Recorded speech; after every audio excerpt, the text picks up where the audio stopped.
ଆଉ ଟିକେ photo shooting ହେଲା ସେଇଟା ଦେଇଦେବେ ନେଇ ଆପଣ ଜେରକ୍ସ କରିକିରି ତାର ଫଟୋ ଉଠେଇକି ସେଟା ଗଭର୍ଣ୍ଣମେଣ୍ଟ ଟାବ୍ଲେଟ୍ ଠାକୁର ଘରେ କ'ଣ ଥିବ କୁମ୍ପି ଥିବ ବୋଲି ନା ଭାଙ୍ଗି ଦେଇଛନ୍ତି। ସାର୍ ମୁଁ ସ୍କୁଲ ଯାଇଥିଲି, ସ୍କୁଲଟା ହେଉଛି ମାଝିଗୁଡ଼ା ଧଡ଼ାରେ। ମୁଁ ଯେତେବେଳେ 4:30 ଆସିକି ପହଞ୍ଚିଲି ଦେଖିଲା ବେଳକୁ ଆଗପଟ ତାଲା ଭଙ୍ଗା ହେଇଯାଇଛି, ଆଗପଟ ତାଲା ଭଙ୍ଗା ହେଇଯାଇଛି, ପଛ ଆଡ଼ୁ ବେଡ଼ା ଦିଆହେଇଛି। ପଛପଟେ ବୁଲିକି ଦେଖିଲା ବେଳକୁ ଚାରିହଳ ଚପଲ ଅଛି। ତାପରେ ପୋଲିସକୁ ଇନଫର୍ମ କଲି, ପୋଲିସ 10-15 ମିନିଟ୍ ଆସିଲା ପରେ କବାଟ ଖୋଲିକି ଦେଖିଲା ବେଳକୁ ଗଡରେଜ ତ ଭାଙ୍ଗିଛନ୍ତି, ଘର ଦ୍ୱାର ସବୁ କରିଛନ୍ତି, ମୋବାଇଲ ଟାବଲେଟ୍ ଗଭର୍ଣ୍ଣମେଣ୍ଟର ଗୋଟେ ନେଇଛନ୍ତି, ଖରାପ ହେଇଯାଇଥିଲା ସଜାଡ଼ିବାକୁ ଆଣିଥିଲି।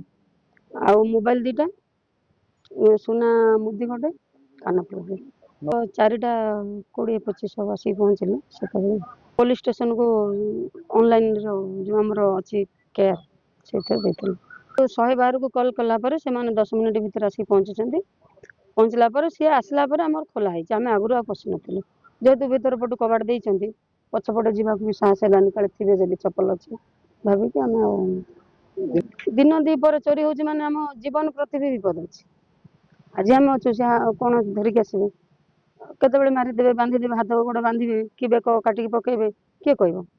ପୋଲିସ ସେଥିପ୍ରତି ଯତ୍ନ ନୁହନ୍ତି।